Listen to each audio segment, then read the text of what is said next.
kelulusan untuk pelajar calon SPM pada tahun ini telah meningkat dengan baik daripada 90.38 kepada 97.96. Itu hanya seorang saja pelajar SPM telah meningkat dengan baik, iaitu memecahkan rekod turun kepada angka 5, 4.8. Hanya semua guru 12 daripada 18 subjek yang kita telah daftarkan, kurang satu daripada tahun 2022, 13 pada tahun 2022.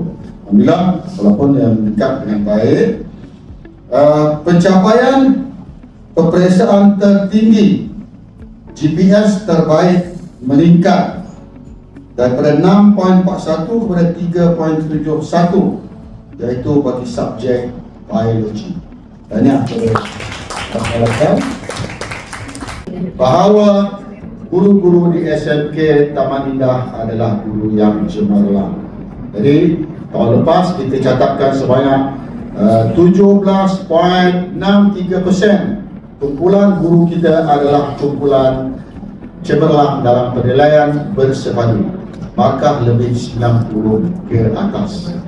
So, tadi pagi Tuan Alias juga ada telefon saya mengucapkan tahniah bahawa kita telah pecah rekod.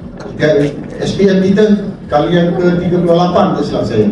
Ya, SPM kita kali yang ke-38, alhamdulillah kita memecahkan rekod bawah 5. Alhamdulillah. Jadi tahniah saya ucapkan kepada rakan-rakan guru. Jadi bolehlah tengok, semak, boleh lawan kepada KB dan guru-guru mata pelajaran. Ya, jadi mungkin setiap orang begitu excited lagi nak tengok. Pihak pun tahniah daripada saya mencapai 15 peningkatan dalam CPS dan 100% lulus dalam mata pelajaran adalah satu pencapaian yang cukup. Terima kasih.